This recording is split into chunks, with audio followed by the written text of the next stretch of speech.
Days after launching her campaign for president, Kamala Harris takes her message to Texas.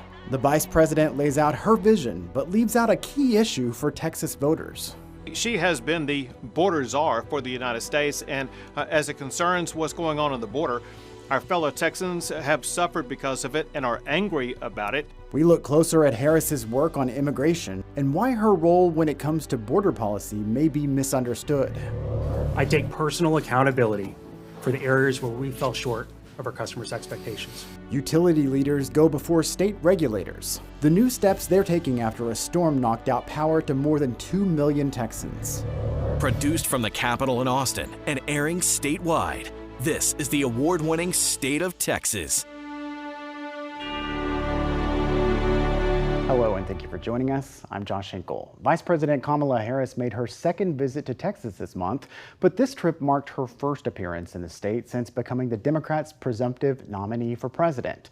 The vice president arrived in Houston on Wednesday. She met with Mayor John Whitmire and other city officials for a briefing on recovery efforts from Hurricane Beryl. Harris also met with first responders to thank them for their work. Then on Thursday, Harris addressed the convention of the American Federation of Teachers. The union is a key part of the Democrats' base. Harris contrasted herself with Republican Donald Trump and laid out some of the goals she has if she gets elected. We believe in our country. We believe in its promise of freedom. And the American people believe in the promise of freedom. So we are in the fight. We who believe in the freedom to vote will pass the John Lewis Voting Rights Advancement Act and the Freedom to Vote Act. We who believe in the freedom to live safe from gun violence will pass an assault weapons ban. We who believe that every American should be free from bigotry and hate will fight to protect our teachers and our students from discrimination and make sure every student can learn America's history.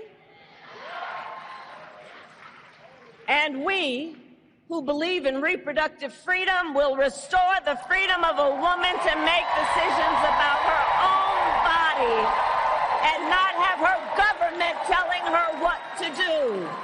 One topic Harris did not discuss in her speech was the situation on the border. She's faced a lot of criticism from Republican leaders over her approach to immigration issues.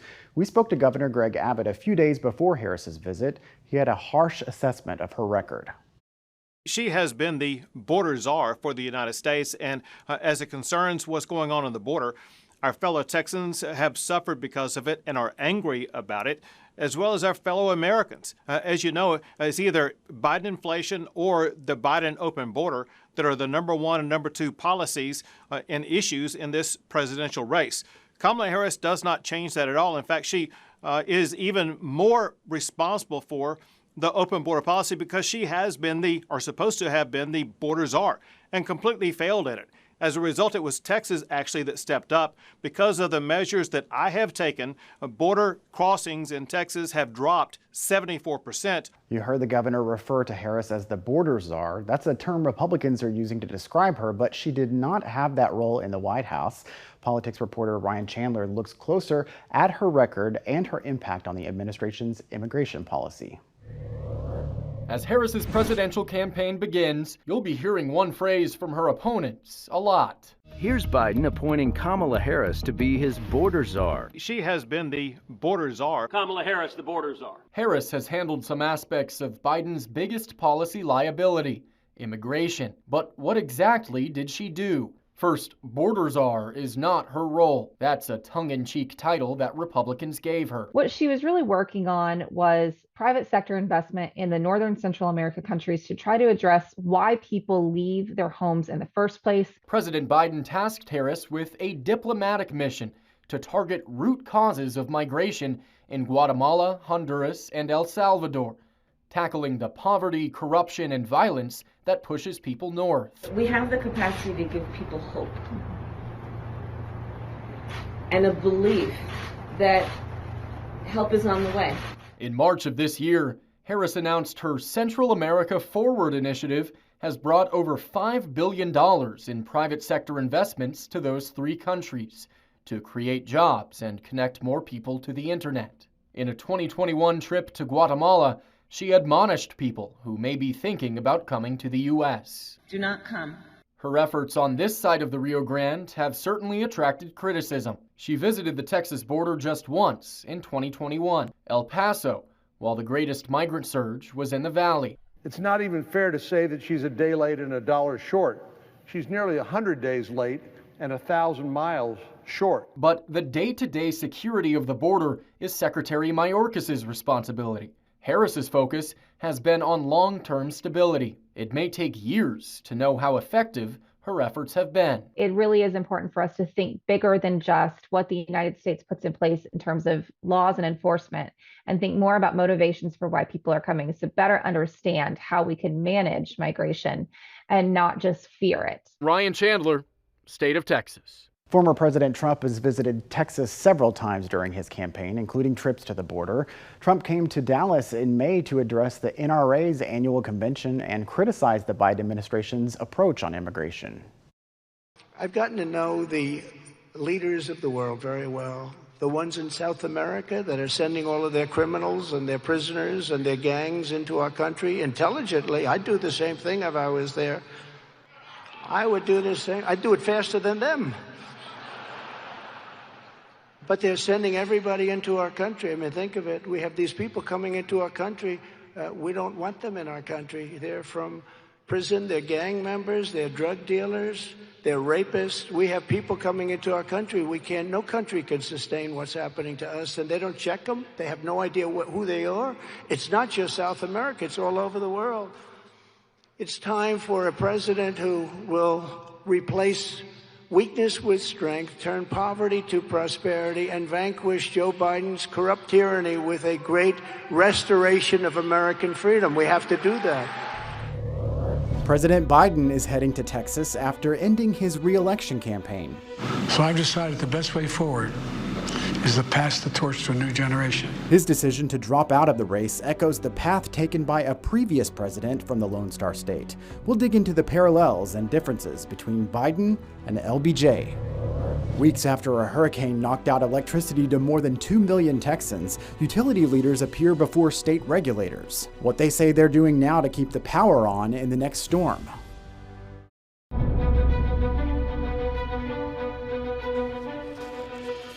On Monday, the first committee of lawmakers will get a chance to meet and grill the leaders of CenterPoint Energy about what happened in the aftermath of Hurricane Beryl. But leaders of the utility made it to Austin Thursday as the Public Utility Commission called them before an open meeting. I take personal accountability for the areas where we fell short of our customers' expectations. Most importantly, I want to apologize to our customers for the frustration we caused. We will do better. Jason Wells, the president and CEO of CenterPoint, apologized to Houstonians and others impacted by the slow recovering following Hurricane Beryl. More than 2.6 million Texans lost power. Many went for days without service as summer temperatures baked the storm-ravaged area. CenterPoint announced an initial series of specific actions that will increase the resiliency of the electric system, improve customer communications, and strengthen emergency response coordination. CenterPoint submitted a plan of action to the PUC. It includes investing in resiliency. This includes adopting new construction standards and retrofit equipment the utility already owns to harden the system. CenterPoint will also launch a new outage tracker by August 1st. A number of people complained about updates from the utility not properly showing the areas still impacted and which places saw power already restored. And CenterPoint added it plans to better prepare for emergencies. This will include hiring a dedicated and seasoned emergency response leader. In addition to separate committee investigations in the Texas Senate and House next week for CenterPoint, Governor Greg Abbott asked the utility to send him a detailed plan by the end of the month to outline how it will protect the power supply through the hurricane season. The governor also asked CenterPoint to remove vegetation around power lines no later than the end of August to protect against damage to equipment if another storm hits the Houston area. Foreign buyers have been purchasing land in Texas for years. Now some of those transactions are getting new attention from state lawmakers. The reasons why some Texans want tougher restrictions. President Biden's decision to end his re-election campaign draws comparisons to Lyndon Johnson. Now, as Biden prepares to speak at LBJ's library, we look closer at the historic impact of both of their announcements.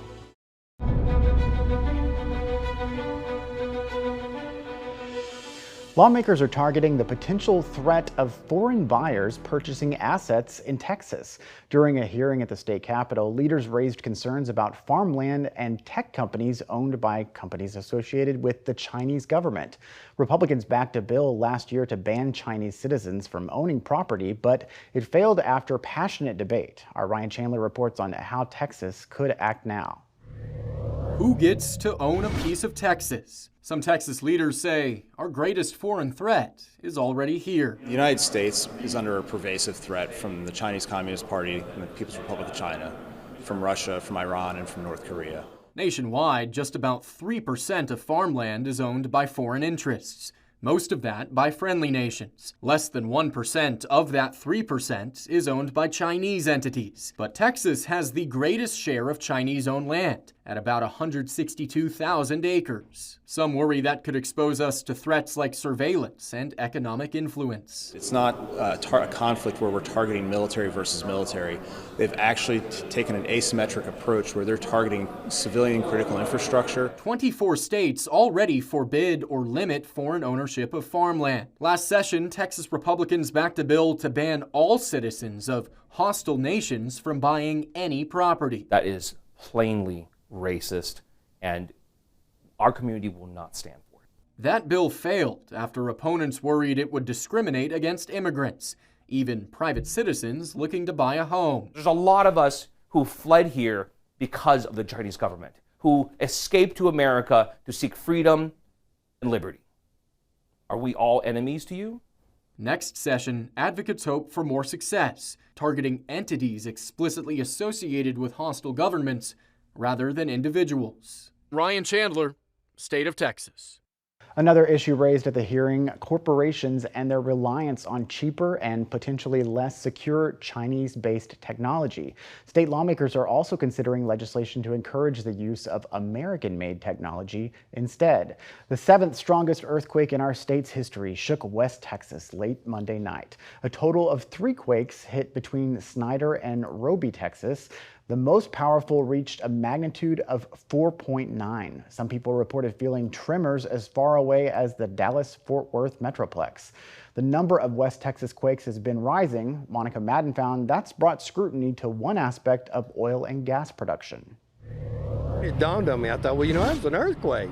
Shock in West Texas. I felt just a little something, and then it sounded like a herd of animals run across my roof. After one of the strongest geological tremors in Texas history. I felt 1 or 2 before, but not anything like that. And that there is a relationship between oil field activities and seismicity in West Texas, in the Permian Basin, but that relationship is complicated. Experts like Dr. Peter Henning say there's been an increase in seismic activity in West Texas over the last decade. The development of shale production in West Texas that began about 10 years ago in earnest has resulted in a lot of water that has been produced along with all of this new oil. This water that comes with the oil currently is disposed of by the process called injection, where it is injected back into the subsurface at both deep levels and shallower levels to dispose of the water permanently.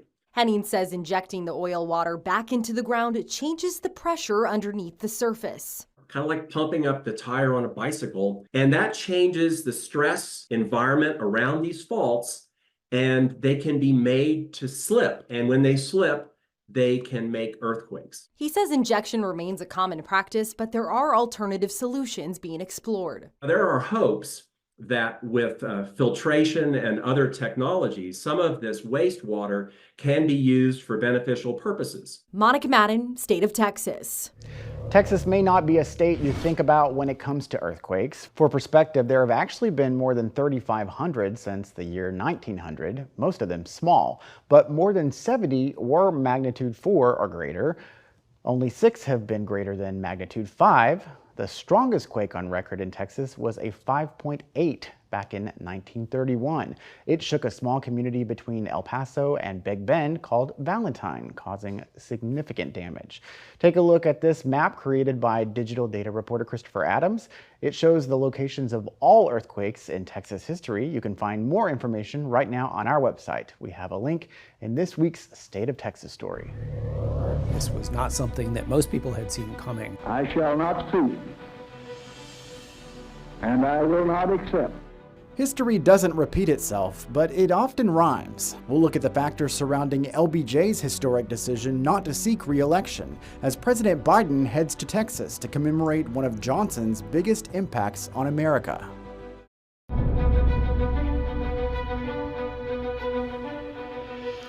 On Monday, President Joe Biden heads to Austin to visit the Lyndon B. Johnson Presidential Library. He's commemorating the 60th anniversary of the signing of the landmark Civil Rights Act. The law officially outlawed discrimination in federally funded programs as well as public accommodations. But the trip also brings up another historic moment. It's been more than 50 years since an incumbent president chose not to run for re-election. Reporter Matt Grant went to LBJ's Presidential Library to get better perspective on his, at the time, shocking decision not to seek his party's nomination and the striking parallels to today with President Biden. At the University of Texas at Austin. Of course, this was the blockbuster that made enormous headlines around the world. Echoes of another presidential exit. I shall not stoop,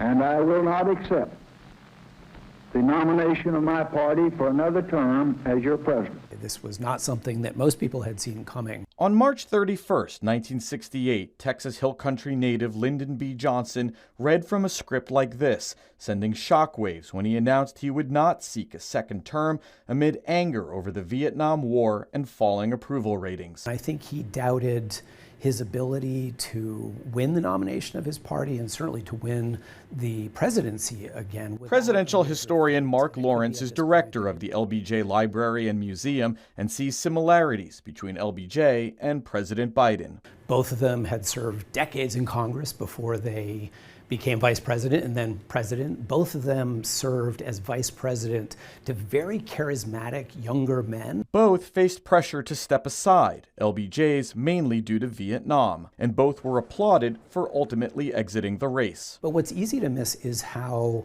popular a decision this was.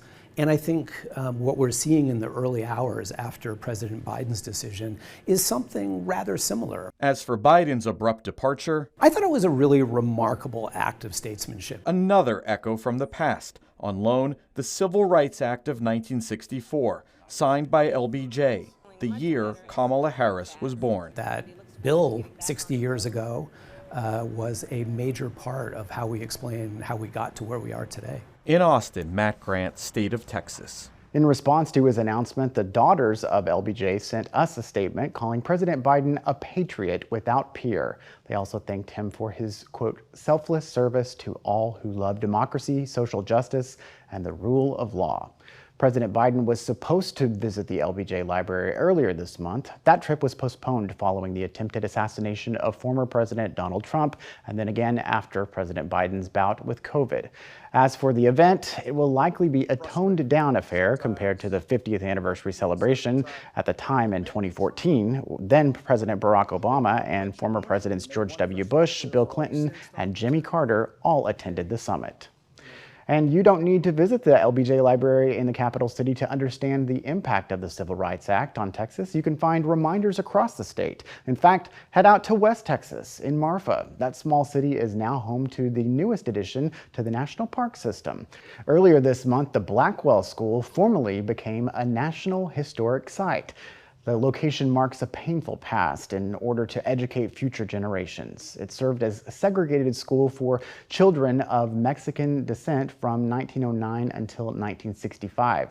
At just 6 years old, Jessie Silva saw her heritage literally and figuratively buried in a cigar box. I had felt a lot of hurt. They went into the classroom and told us write these letters on a piece of paper. We spelled out Spanish. They just marched us out, and that's where I was at. But I could see what they were doing. They buried it, they covered it up, and it says we can no longer speak Spanish. And I said, I felt to myself, what did I do wrong? Why is this taken from us? These buildings represent a story that is repeated from California all the way through Texas and beyond. And so this park is a 20th century national story. Mexican American history is U.S. history. There's a story here that represents them and that they can find themselves in these walls, in these photos, in these students. I don't feel that pain anymore. Today will be my first tomorrow. My pain is in the back behind me. At last. At last. The Blackwell School is the latest site added to the National Parks Program after being acknowledged by the Biden administration for its place in the civil rights movement. Others include the Amache National Historic Site in Colorado, the Emmett Till National Monument in Illinois and Mississippi, and the Brown versus Board of Education National Historical Park in Kansas. Thank you again for joining us for State of Texas. I'm Josh Hinkle, and we'll be back next week to bring you an in-depth look at Texas politics.